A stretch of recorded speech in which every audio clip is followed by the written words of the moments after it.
Today is the 20th of November, which means, provided Google hasn't failed me, there are exactly 35 days until Christmas. I can't wait for Christmas. I won't lie. I'm currently 21 years old and not ashamed to admit that the joy that rises up in me at just the thought of the festive season is that of a small child. Christmas is hands down my favorite holiday. As Andy Williams once sang, it really is the most wonderful time of the year. Christmas trees, fairy lights, colourful ornaments, sparkly tinsel, the distinct smell of cinnamon. You start hearing that nostalgic festive music. That's right, all those Christmas classics you surreptitiously listen back to in June. It's just magical. Overnight, stores slip seamlessly into their Christmas gear, fully prepared for the commercial exploitation of a religious holiday. The designated Christmas decoration section is introduced, an area dedicated to displaying the fanciest baubles, an abundance of wrapping paper, and the most extravagant fluffy tinsel. The shelves and aisles are packed high with the latest toys, exclusive flavors of chocolate, and exotic cuts of meat. The first mince pies of the season roll out in the bakery. Gingerbread men. You're reminded that candy canes are a thing. An energy of anticipation enters the air. There's just a spring in everyone's step. Cashiers are friendlier. School children frolic about joyously in the streets. You wave at the neighbors you avoid most days of the year. It's just beautiful. You can almost see the Christmas spirit. Life basically becomes what can only be described by the two words that finally become socially acceptable to use again in common everyday speech at this time of year, and that is merry and jolly. Back home, it's an event when you haul out the dusty, disintegrating box crudely labeled Xmas decor that's held together by an entire roll of sellotape and full of spiders. You retrieve that prime specimen of a fake fir tree from the attic, and after it just sort of chills on the carpet for a while, you know, acclimatizing, you finally set it up. You whip out that fancy vanilla-scented candle. This all signals the true commencing of the Christmas season.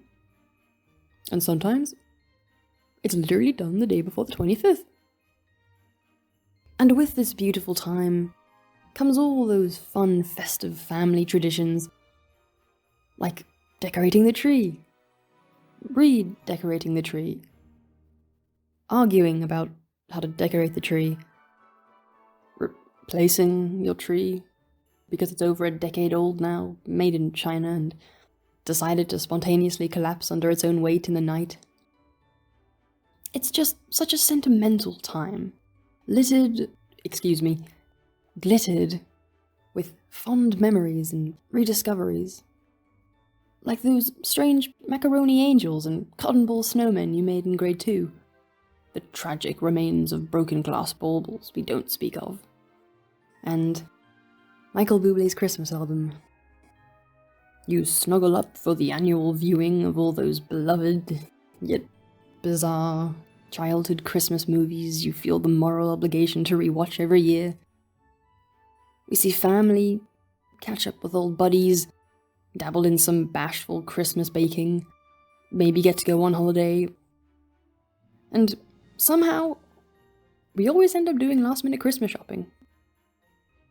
I believe everyone, regardless of age, gender, or whether or not you admit it, everyone looks forward to Christmas in some way.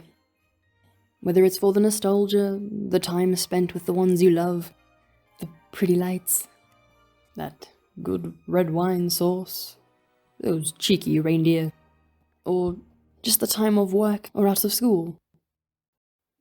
I love Christmas for the warm feeling I get in my heart when I close my eyes and hear the soulful, soothing carols of Christmas I heard as a kid.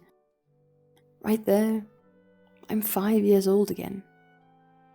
which, admittedly, wasn't that long ago, I can so vividly remember the awe, the wonder, the magic I felt seeing the colourful Christmas lights twinkling away through the darkness. For me, the gifts that spontaneously materialized under the branches blew my mind. And the snowy footprint left on the carpet wasn't just some baby powder shaken over a flip-flop. For me, Christmas was the promise of magic, a wonder that defied all logic and reason. The idea that a rather large elderly gentleman was going to politely break into our house through the chimney we don't have, to munch on our spice cookies, leave snow on our carpet, and hide presents under our tree. At Christmas time, I'm reminded that, even though red and green are contrasting colours, if my memory of grade 4 art class is proving correct, damn, they look really good together.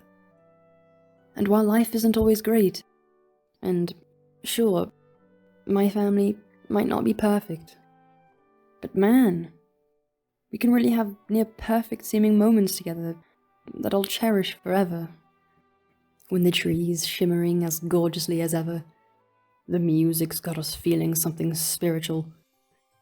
There's an extra glug of brandy in the trifle. In those moments, we forget about the world, its stresses and all the worries. And for a moment, everything's okay. And you remember how, sometimes, just sometimes, things are pretty good. And you start coming around to that idea that you need the bad times to really appreciate the good times. I believe those precious moments of utter happiness and peace we experience at Christmas time is as close to that childhood Christmas magic as reality can get. So yes, I will be counting down the days until Christmas, as I do every year, but not simply out of childish immaturity or a whimsical unwillingness to grow up.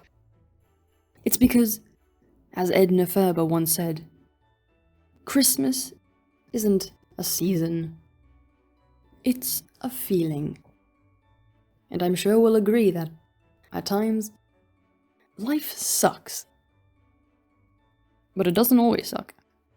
Sometimes, we just need a jolly old holiday to come along to remind us of that.